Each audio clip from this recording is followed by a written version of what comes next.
Your boss just promoted the office jerk instead of you. Your roommate keeps borrowing your stuff without asking. That friend who never pays you back just asked for another loan. If you're tired of feeling like being nice means being taken advantage of, you're about to learn some uncomfortable truths from history's most infamous political advisor. In the next 20 minutes, I'm going to show you how Niccolò Machiavelli's controversial insights from 500 years ago can help nice people succeed in today's world without losing their soul in the process.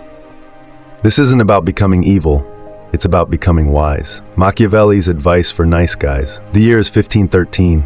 Niccolò Machiavelli sits in his study, writing by candlelight. He's just spent years watching the most powerful leaders in Renaissance Italy rise and fall. Some were loved, others feared, some were honest, others deceptive, but only some succeeded. And he noticed something that nice guys today still struggle with. Good intentions don't guarantee good results. Think about Dave. Dave's the kind of guy who always helps his coworkers with their projects, even when he's swamped with his own work. He never says no when someone asks for a favor. He avoids conflict at all costs. Dave thinks his kindness will be rewarded. Instead, his coworkers see him as a pushover. His boss overlooks him for promotions because he's too nice to lead. His friends take advantage of his generosity. Dave is suffering from what I call terminal niceness, and Machiavelli would have seen it coming from a mile away. Let's dive into 5 crucial lessons Machiavelli understood about human nature that nice people need to learn, starting with the most fundamental truth that nice people often miss. Lesson 1. People respect what they fear more than what they love. This might sound harsh, but look around. That supervisor everyone walks on eggshells around, they get their projects prioritized. That friend who's quick to call others out, people think twice before crossing them. Meanwhile, the office sweetheart gets their lunch stolen from the break room fridge. Machiavelli wrote, "It is better to be feared than loved if you cannot be both." But notice that last part, if you cannot be both. He's not saying you should be feared instead of loved. He's saying that if you have to choose, fear is more reliable. Why? Because love is based on obligation. Fear is based on consequences, and people break obligations far more easily than they risk consequences. Let me give you a modern example. Sarah was always the nice manager. She never criticized her team's work, always covered for their mistakes, and let them take endless mental health days.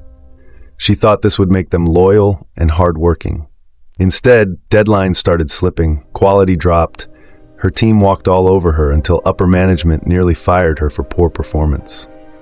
When Sarah finally started setting firm boundaries and holding people accountable, something interesting happened. Her team's performance improved. People started respecting her more. And here's the key: they didn't hate her for it. This leads us to lesson 2.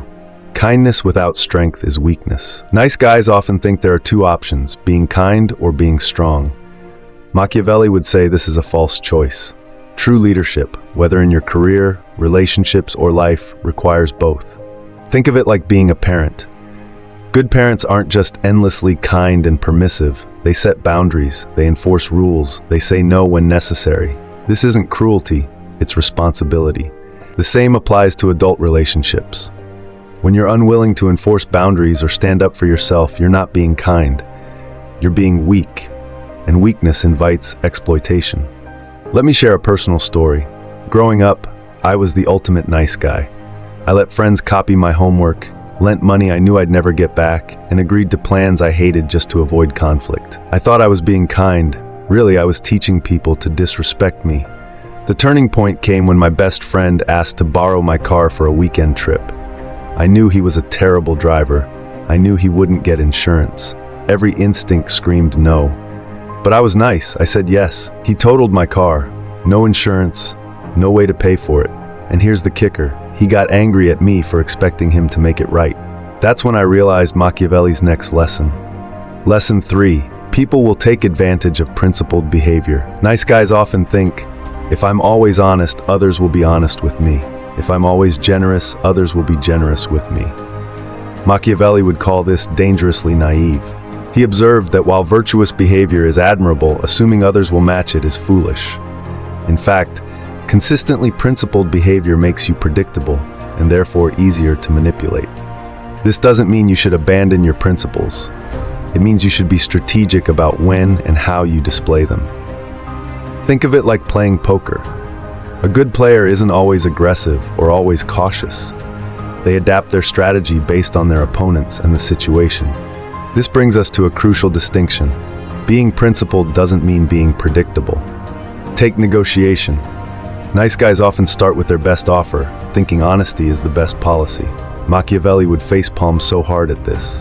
Instead, start with room to concede. People value what they negotiate for more than what's freely given. This isn't dishonest, it's understanding human psychology. Lesson 4, reputation is more important than reality. Everyone sees what you appear to be, few experience what you really are. This Machiavelli quote reveals a truth that nice guys often miss. Perception shapes reality. Nice guys think, people will see my good intentions, they'll understand I mean well. But Machiavelli knew better. People judge you based on appearances and results, not intentions. This is why the office brown-noser often gets promoted over the quiet hard worker. Why the charismatic leader often beats the competent one. Is it fair? No. Is it reality? Absolutely.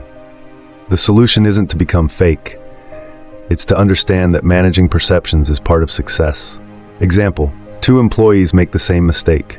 The first immediately apologizes and promises to do better. The second presents a detailed analysis of what went wrong and their plan to fix it. Same intention, very different perception. Lesson 5, success requires balanced virtues. Here's where Machiavelli gets really interesting. He believed that true success comes not from being extremely virtuous or extremely ruthless, but from knowing when to use different approaches. Nice guys often get stuck in all or nothing thinking. Either I'm completely honest or I'm a liar. Either I'm always helpful or I'm selfish. Machiavelli would say this misses the point entirely. The goal isn't to be perfectly good or perfectly pragmatic, it's to be effectively good. Sometimes being direct is kinder than being nice. Sometimes setting boundaries is more helpful than offering help. Sometimes saying no is more honest than saying yes. Let's put this all together with some practical advice for modern nice guys. 1. Define your boundaries before you need them. 2. Practice saying no without apologizing. 3. Let small conflicts happen rather than avoiding them. 4. Keep track of favors given and received. 5. Focus on earning respect first, likability second. Remember that supervisor who passed over nice guy Dave for promotion? Dave finally decided to apply Machiavelli's principles. He started saying no to extra work that wasn't his responsibility. He began speaking up in meetings rather than just agreeing. He let his good work be visible rather than staying humble. 3 months later, he got promoted and earned more respect from his team than ever before. The truth is, Machiavelli wasn't against being good. He was against being ineffectively good. He understood that in a world that isn't always nice, nice guys need to be wise. You can keep your good heart, just protect it with a strong spine. Think about that the next time someone asks to borrow your car. What's one boundary you need to set this week? Leave your answer in the comments below. Subscribe for more insights on psychology, philosophy, and personal growth that actually work in the real world.